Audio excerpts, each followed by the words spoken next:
In the heart of the unforgiving winter, the Nebraska plains stretched vast and unyielding, cloaked under a thick, relentless blizzard. The world outside was a whirl of white, the air biting and cruel. A stagecoach, its wheels straining against the snow-laden path, lumbered slowly, determined yet struggling. Within its wooden confines, 3 passengers clung to hope and perseverance. Foremost among these souls was Mary Elkins, a young schoolteacher of gentle demeanor but remarkable fortitude. Her journey westward was a quest for knowledge, adventure, and a chance to make a difference in the burgeoning frontier communities. Her heart harbored dreams of bright classrooms and eager young minds seeking enlightenment. Seated across from her was Jeremiah Dalton, a seasoned rancher with weathered hands and a heart as sturdy as the broad Nebraska sky. Life had carved deep lines into his face, each a story of hardship, survival, and a persistent hope for prosperity. Beside him sat Eleanor Lloyd, a spirited widow with eyes that harbored both sorrow and an unfaded spark of joy. Her life had been a tapestry of love, loss, and resilience. As the snow thickened, the stagecoach's progress slowed to a crawl. The driver, a taciturn man named Hank, called out a grim warning: "Blizzard's getting worse. We need to find shelter soon, or we'll be part of the snowdrifts come sunrise." The urgency of his words sank into the trio, each understanding the peril of their situation. The Wild West was not kind to those caught unprepared amidst its tempests. Their gazes met in silent agreement. Survival urged them to action. Mary, cradling her few cherished possessions, ventured, "We must keep our spirits up. Perhaps fortune will guide us to a haven." Jeremiah nodded thoughtfully, his gaze peering through the frosted window. "There are cabins along this route, used by trappers and pioneers. If luck's on our side, we might find one before nightfall." The hours dragged, marked by the creaking of the stagecoach and the relentless howl of the wind.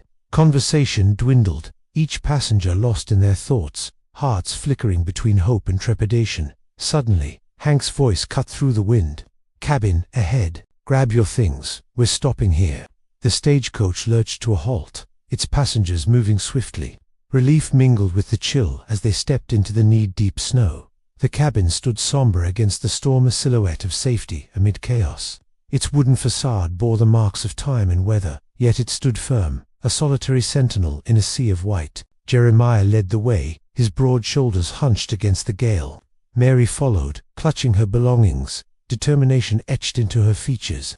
Eleanor brought up the rear, her gaze sweeping the landscape, ever aware of nature's duality, its beauty and its peril.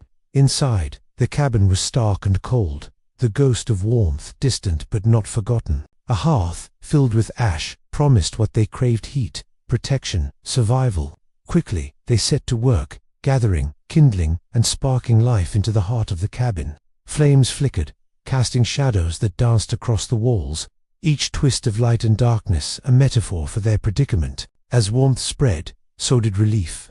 Conversation came easier, stories and laughter shared to stave off the cold's lingering kiss. Yet, as they settled in, the cabin whispered secrets, casting an eerie pall over their sanctuary. Mary, ever observant, noticed first the shotgun on the table, its barrel still warm. Jeremiah paused mid-sentence, eyes narrowing. Whoever left it like that wasn't planning to be gone long, he mused, unease threading through his words. Eleanor, tracing a finger along the worn carvings on the wall, murmured, "Names and dates. Each could tell a story. Perhaps some we wouldn't want to hear." Silence stretched, the crackle of fire their only companion as the implications settled. Dialogue replaced by the internal ponderings of 3 souls adrift in mystery. Outside, the storm wielded its fury unabated, a reminder of the peril left unyielding beyond their fragile refuge. Thus, their journey had paused, leaving each to wonder, not just of tomorrow, but of the shadows stretching time immemorial within this cabin that had welcomed them with most curious hospitality. What stories would bind their fate as the night deepened? As hope flickered with the fire, so too did the question: which secrets would the dawn unravel? The blizzard outside roared with a ferocity that seemed to challenge the very existence of anything in its path.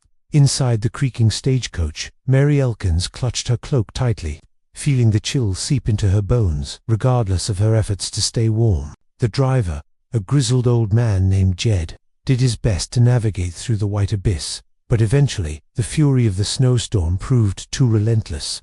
With great reluctance, he conceded to the elements. Drawing the horses to a halt beside an abandoned log cabin they had miraculously spotted through the swirling snow, as Mary, Jed, and their fellow passenger, a quiet yet imposing man named Henry Blake, descended into the knee-deep snow.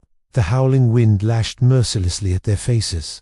The promise of refuge urged them forward, and they stumbled toward the cabin, relief mingling with their exhaustion. The cabin stood as a stark silhouette against the white backdrop, almost seeming to materialize from the blizzard itself. Its wooden facade bore the scars of time, yet the structure remained defiantly intact. Jed pushed against the heavy door, and it gave way with a reluctant groan, revealing a dim interior barely lit by the fading daylight. Inside, the air hung heavy, a mix of stale breath and the lingering scent of wood smoke. Mary scanned the room, noting the shadows that clung to the walls. A hearth, though old and neglected, lay sullenly at the center, whispering of past warmth. As if reading her thoughts, Henry moved quickly, gathering fragmented logs and kindling scattered around, coaxing life back into the hearth. The fire sparked hesitantly before blooming into a welcoming glow, casting dancing shadows that played across the weathered walls. The small group settled around it, its heat a balm against the blizzard's icy fingers. Despite the newly kindled warmth, an unsettling feeling nestled at the edge of their consciousness. There was something off about this place, an unease that gnawed at Mary's mind, peeking through the cracks of her exhausted resilience. As the flames flickered, illuminating their refuge, she could make out remnants of a once lived-in space. A rickety table bore the weight of dust intertwined with the impression of recent use, and on it lay a shotgun, unusual and unnerving in its presence. Recent travelers, perhaps, Mary suggested, trying to quell her own unease with logic, though her voice trembled slightly. Jed harumphed, clearly unconvinced. "Not many make their way out this far without reason," he muttered, peering suspiciously into the deepening shadows beyond the firelight. Henry, listening intently, turned his gaze to the walls. They were carved and etched with names and dates, an intricate tapestry of past souls that marked their stays, each marking a story untold. But among the names, one carving caught his Aja name familiar to local lore, one connected to whispered tales of missing women and mysterious disappearances. "Mary," Henry said softly, beckoning her over, "look at this." She stepped closer, squinting at the scroll barely visible in the dim light. The revelation sent a shiver down her spine, as if the ghosts of those who had vanished lingered still, watching with eyes she could not see. Unease settled deeper among them.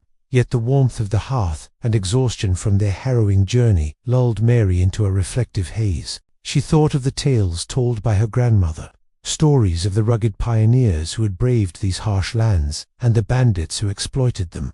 Those stories had always felt like distant echoes of a bygone era, yet now, in the cabin's shadowy embrace, they seemed all too real. Her reverie was interrupted by the moan of the wind, shrieking around the cabin like a banshee. Its cries underscored the eerie silence within, punctuating a truth they could not escape. This refuge was no sanctuary, but a cocoon of mystery and potential danger. As the hours stretched and the storm raged on outside, the three travelers shared stories, half in defiance of their fears and half to weave bonds against the looming presence of the unknown. Jed spoke of wild antics from his youth, of encounters with outlaws and his narrow escapes.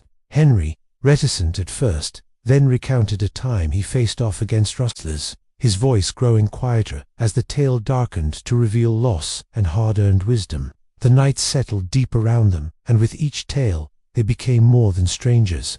They became a shared story against the storm. Yet, beneath the camaraderie, the cabin's secrets remained, layered upon the shadows, casting doubt and fear that threaded through their weary minds.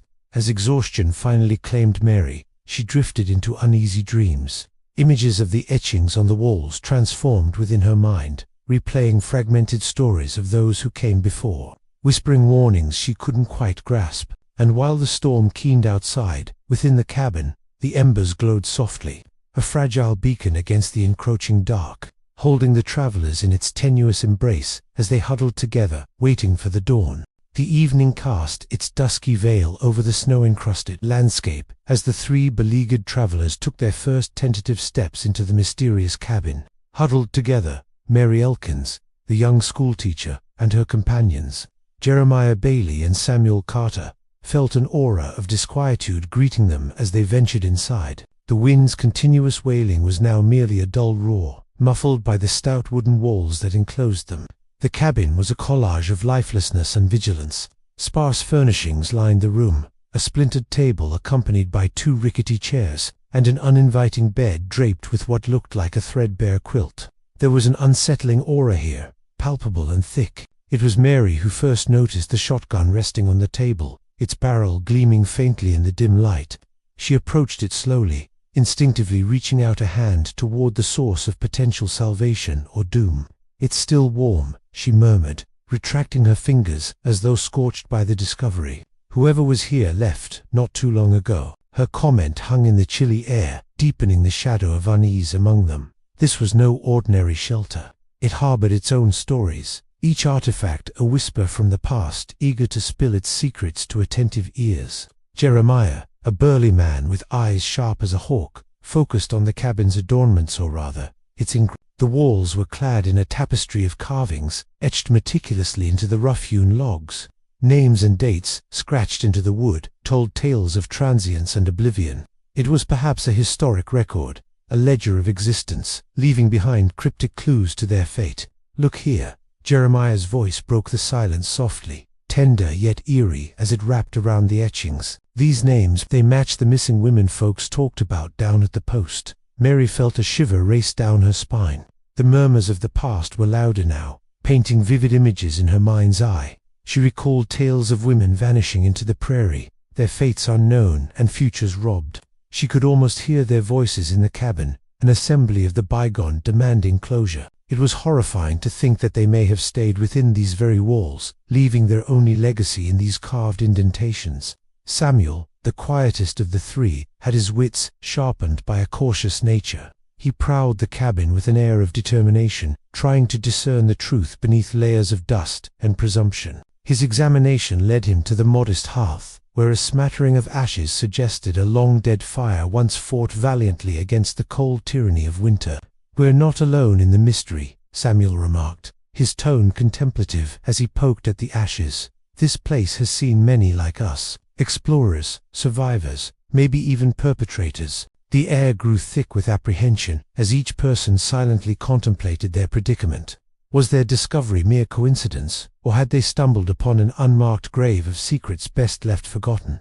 They huddled around their findings, letting the conversation veer into uncomfortable territories, piecing together disparate shards of truth in a dim light. Torch in hand, Mary examined the carvings closely, trying to decipher the people behind the names. Some had lines scratched beneath them, and she wondered what stories they told. In one corner, she found a name with a particular frequency of scrawled dates: Margaret Thompson. Her record seemed longest, frantic with scribbles rather than neat. Could she have been the sole survivor, a witness, or perhaps a keeper of this eerie history?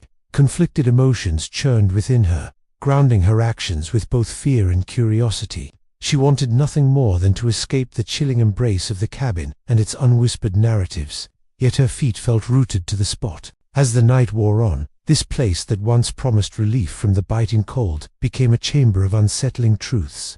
It was as if the cabin watched them, analyzed their every move, wondering whether they, too, would leave another inscribed mark on its enduring walls. Despite their trepidation, they knew they could not leave until they unraveled the tapestry woven into the very fabric of their sanctuary. The stage was set, and each player realized their role in the drama unfolding before them. United by their isolation, they drew nearer to the fire, rekindling an unsteady flame. They would delve deeper into the heart of this mystery, letting the night's chill pale against the heat of discovery. Uncovering the stories behind these haunting engravings would require courage and trust a beacon to guide them through this harrowing chapter of their journey. As the hours ebbed away and the storm persisted outside, it became clear that refuge had taken on many forms. In this desolation, they found not only enigmas to solve, but also the tenacity to face what lay ahead, entwining their fates further in the enigmatic legacy of the Wild West. The howling wind outside the cabin intertwined with the eerie stillness within, creating a drumming sound that echoed through the minds of its wary occupants. As the blizzard roared relentlessly beyond the frosty windows, Mary Elkins sat quietly by the hearth, her gaze lost in the dancing flames. The warmth did little to thaw the icy apprehension creeping up her spine. Her thoughts drifted to the tales of rugged pioneers and infamous bandits, the notorious souls who had carved their legacies into this unforgiving land. Nebraska, in all its wildness, bore the remnants of their stories. Some spoke of courage, some of treachery, and others whispered of the spirits left to linger amidst the prairies and mountains. "Mary," called out Henry, her fellow traveler. His voice pulled her back from her reverie. Henry was a burly man with a thick moustache, his eyes carrying both the weariness of the journey and an unyielding resolve. "Do you fancy a tale to keep our minds sharp in this here cold?" Mary nodded, welcoming any distraction from the oppressive silence that seemed to have taken residence within the cabin walls. Beside them sat Angus, the enigmatic third member of their stranded trio. A thin, wiry man with eyes that never quite settled on one thing.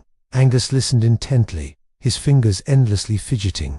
"I'll tell you about the time I crossed paths with the McAllister brothers, outlaws notorious for eluding the law," Henry began, his voice a natural storyteller's drawl. Mary leaned in closer, the warmth and light of the fire inviting shadows to dance along the rugged walls. "It was nigh on 3 winters ago," he continued, "when I was working freight up in the territories. Word came that those brothers were in the area, pilfering supplies meant for the railway workers." Henry's tale spun images of snow-clad forests and clandestine meetings in the heart of the wilderness. Each word breathed life back into a world Mary had only read about in dusty books back home. "And there I was," Henry recounted with a chuckle, "standing face to face with Bill McAllister himself. Had a shot clear as daylight, but knew it wasn't my place to judge his life's worth. Sometimes mercy makes the man more than justice does, I reckon." The story gave Mary pause, her thoughts tumbling over themselves. In these lands, justice wore many faces. Her students in the small starlit schoolhouse she was destined for would need stories of their own, threads to weave into that grand tapestry of the West. Yet as Henry's words faded, the quiet reclaimed its space, and Mary realized the shadows carried their own narratives. She turned her gaze towards Angus, wondering what stories lay buried within his tentative demeanor. Something about him had unnerved her early on, a flicker of unease that grew more palpable with each passing hour. "What about you, Angus?" she asked, breaking the silence. "Surely you've a tale or two from your travels." He hesitated, his fidgeting hands growing still. "Not much for stories, miss," he replied, the tension in his voice cropped with uncertainty. But under Mary's kind gaze, he relented. "All right then, might have one or two." As Angus spoke, his voice wove through the cabin's heavy air like a shiver before a warm fire, uncomfortable yet irresistible in its presence. He told of haunted canyons and of towns that vanished overnight, of echoes from the cattle wars, leaving scars upon the land. Every word seemed calculated, a careful dissection that revealed more about his internal turmoil than the tales themselves. His stories didn't just recount history, they hinted at scars deeply etched, battles both external and otherwise. "Oh, but there was this one time," Angus resumed, catching Mary's interest, "when something, a feeling I couldn't shake, kept me from Borden, a ferry. Cap'n said it went down in the river gorge that very night. Everyone aboard." His voice trailed off, leaving the rest to imagination. Before Mary could inquire further, the cabin door rattled violently against the wind, reminding them of their precarious circumstance. She glanced around the room, her eyes settling once more on the carvings in the walls, names etched into dark wood, tales carved in absence. Suddenly, it struck her. These were no mere markings of idle hands, but places whenever women disappeared from nearby settlements. Realizations fell into place like tumblers in a lock. The tales, the blizzards, the thefts, all threads in a tapestry with unseen boundaries. Angus, too, eyed the inscriptions with a newfound awareness, his demeanor shifting as hints of familiarity crossed his features. His stories were more than just memories, they were confessions encoded in parable. The cabin, with its relics of past occupancy, whispered secrets born of old wounds and unforgotten vows. Sometimes, Angus spoke, breaking the silence with clarity that had earlier eluded him. "Sometimes the land keeps secrets we wish hidden." Mary sensed the weight in his words, the undercurrent of regret entwined with them. She could feel the past struggling beneath the surface of his present, current that might wash him away or deposit him upon new shores. His admission marked a turning point, a choice toward redemption rather than denial. Understanding passed silently between her and Henry. a shared nod acknowledging the unspoken truths accepted tonight. Whatever stories yet unraveled, they would face them together, united by necessity and an understanding that each carried burdens best shared.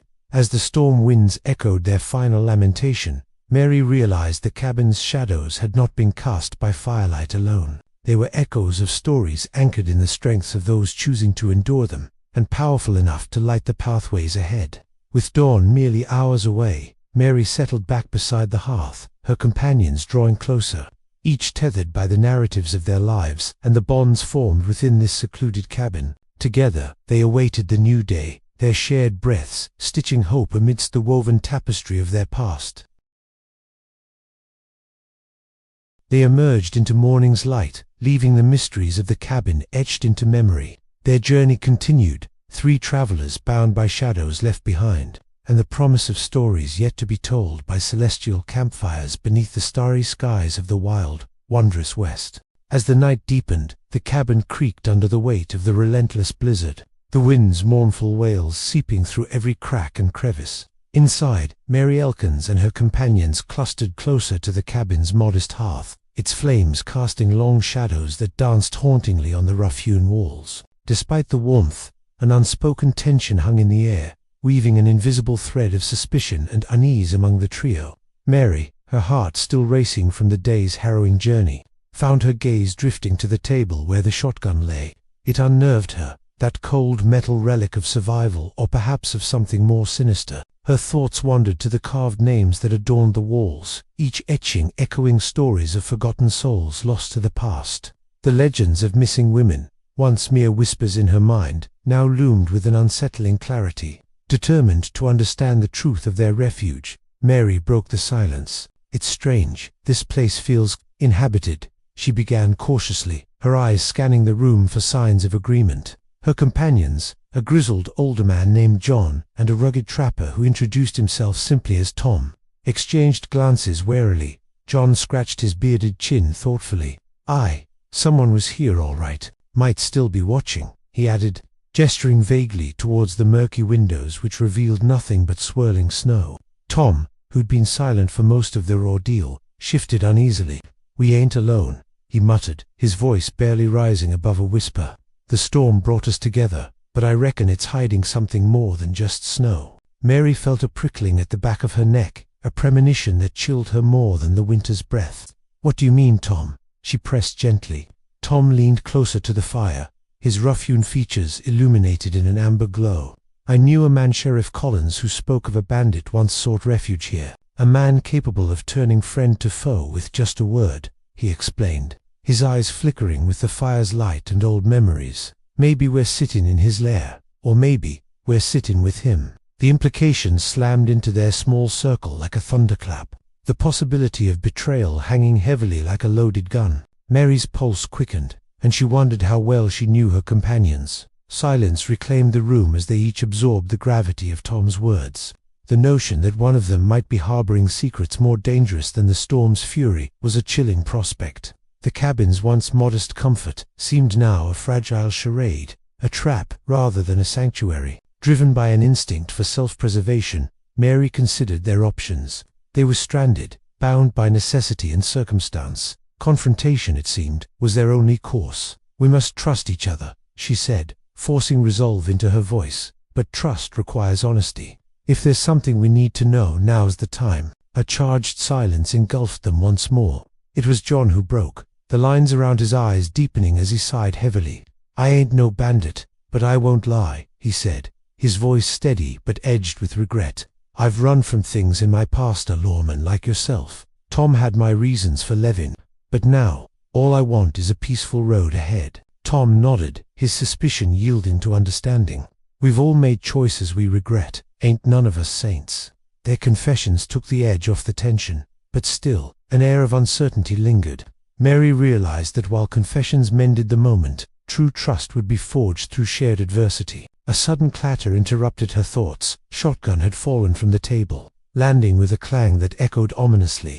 3 sets of eyes watched it warily, as if it were a snake poised to strike. John bent to retrieve it, his weathered hands steady. "Sometimes, storms bring out the worst in men," he said, hefting the gun as he crossed the room to place it back with care. "But sometimes they show a man who he really is." Mary smiled faintly, sensing a shift among them. "We made it through the worst," she said, her voice tender with newfound camaraderie. "If we can survive the storm on each other, we can face whatever dawn brings."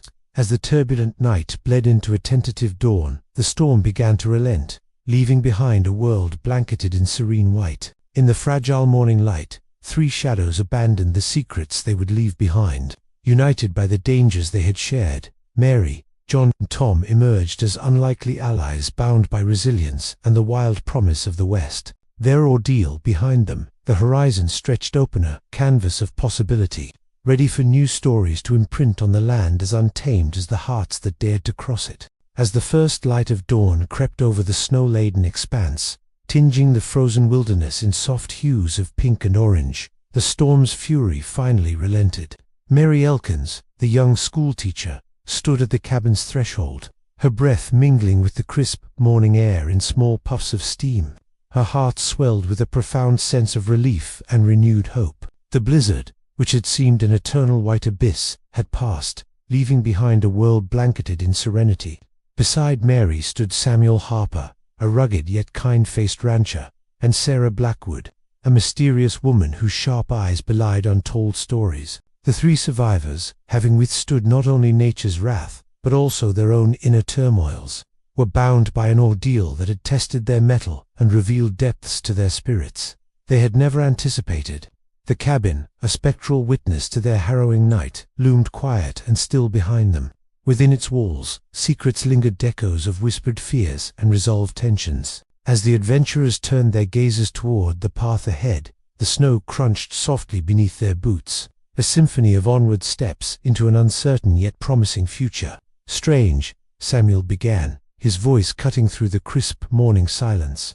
"How a blizzard can bring folks together in ways calmer days never could." His eyes flickered with a tale of his own, a glimpse into the life of a man shaped by the endless horizons of the West. Mary nodded, her thoughts swirling back to the claustrophobic embrace of the storm, when shadows danced by firelight and words hung heavy with gravity. She had arrived in Nebraska seeking a job, a place to belong, but had found something far more profound: connection. "I never thought when I left Boston," Mary admitted, "that I'd find myself amid such an adventure. Every snowflake out there tells a story, a small part of something vast and unknown, much like this land and its people." Sarah, her demeanor softened by shared trials, added, "We all carry stories, don't we? Yours, Mary, is just beginning. And, perhaps, so is mine." Her enigmatic air piqued curiosity, yet a friendship budding amidst hardship was undeniable. Their talk fell to silence as they trudged through the snow, each step firm with resilience. They paused near a small grove where the sun's warmth coaxed tiny droplets from icicles, where they could gather themselves and bid farewell to the place of their trial. The cabin behind them faded into memory, a testimony to survival and the unforeseen bonds that had woven their fates together. With gestures of camaraderie, they spoke silent farewells, each strengthening their resolve. As they reached the main road, the faint outline of civilization beckoned. Samuel, now a steadfast ally, tipped his hat, walking in a direction that promised cattle and open fields, his own tale yet unfolding. "If ever you pass by Harper's ranch, you'll find your share of welcome," he assured warmly.